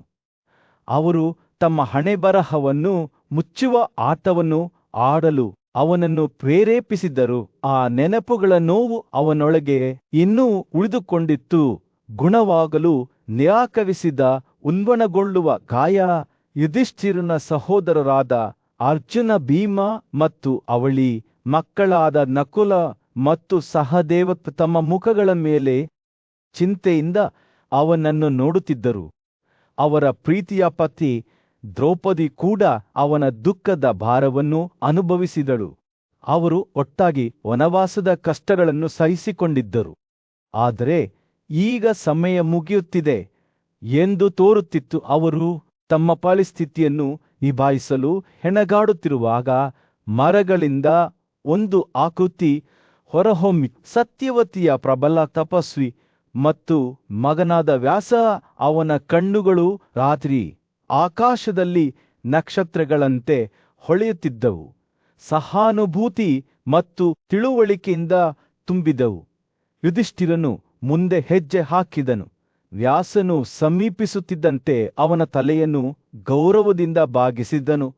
ಆ ವಿಷಯ ಮಾತುಗಳು ಒಳಗಿದ್ದ ಭೂಮಿಯ ಮೇಲಿನ ಸೌಮ್ಯವಾದ ಮಳೆಯಂತೆ ಇದ್ದರು. ಶಾಂತಗೊಳಿಸುವ ಮತ್ತು ಪುನರ್ಯೌವನಗೊಳಿಸುವ. ಅವರು ಜೀವನದ ಕ್ಷಣಿಕ ಸ್ವರೂಪದ ಬಗ್ಗೆ, ಸಂತೋಷ ಮತ್ತು ದುಃಖದ ಅನಿವಾರ್ಯತೆಯ ಬಗ್ಗೆ ಮಾತನಾಡಿದರು. ಒಬ್ಬ ಬುದ್ಧಿವಂತ ವ್ಯಕ್ತಿಗೆ ಜೀವನವು ಸಂತೋಷ ಮತ್ತು ದುಃಖದ ನಡುವಿನ ನೃತ್ಯ ಎಂದು ತಿಳಿದಿದೆ. ಸಂತೋಷ ಬಂದಾಗ ಅದನ್ನು ಆನಂದಿಸಬೇಕು. ದುಃಖ ಬಂದಾಗ ಅದನ್ನು ಸಮಚಿತ್ರದಿಂದ ಸಹಿಸಿಕೊಳ್ಳಬೇಕು ಎಂದು ಅವರು ಹೇಳಿದರು. ವ್ಯಾಸರ ಮಾತುಗಳು ಯುಧಿಷ್ಠಿರನ ಆತ್ಮಕ್ಕೆ ಮುಲಾಮುರಿದ್ದಂತೆ ಋಷಿಯು ತಪಸ್ಸಿನ ಮಹತ್ವವನ್ನು, ಆತ್ಮನಿಯಂತ್ರಣ, ಸಂಯಮ ಮತ್ತು ಇಂದ್ರಿಯಗಳ ಮರಣದ ಅಧ್ಯಾಸದ ಬಗ್ಗೆ ಮಾತನಾಡುವಾಗ ಆತ ಶ್ರದ್ಧೆಯಿಂದ ಆಲಿಸಿದರು. ತಪಸ್ಸು ಈ ಜಗತ್ತಿನಲ್ಲಿ ಮತ್ತು ಮುಂದಿನ ಮಹತ್ತರವಾದ ವಿಷಯಗಳನ್ನು ಸಾಧಿಸುವ ಕೀಲಿಯಾಗಿದೆ ಎಂದು ವ್ಯಾಸ ಘೋಷಿಸಿದರು. ಯುಧಿಷ್ಠಿರನು ಅದನ್ನು ಆಲಿಸುತ್ತಿದ್ದಂತೆ ತನ್ನ ಮೇಲೆ ಒಂದು ಸ್ಪಷ್ಟತೆಯ ಭಾವವು ಆವರಿಸಿತ್ತು ಎಂದು ಅವನು ಭಾವಿಸಿದನು. ತನ್ನ ಸಹೋದರರ ನೋವು ಕೇವಲ ಅವರ ಪರಿಸ್ಥಿತಿಗಳ ಪರಿಣಾಮವಲ್ಲ, ಅವರ ಸ್ವಂತ ಸ್ವಭಾವದ ಪ್ರತಿಬಿಂಬವಾಗಿದೆ ಎಂದು ಅವನು ಅರಿತುಕೊಂಡನು. ಅವರು 12 ವರ್ಷಗಳಿಂದ ಹಣ್ಣು ಮತ್ತು ಬೇವುಗಳ ಮೇಲೆ ಬದುಕುತ್ತಿದ್ದರು. ಆದರೆ ಅವರ ದೈಹಿಕ ಹಸಿವನ್ನು ಮಾತ್ರ ತೃಪ್ತಿಪಡಿಸಬೇಕಾಗಿಲ್ಲ. ಇದು ಅವರ ಆಧ್ಯಾತ್ಮಿಕತೆಯಾಗಿದೆ.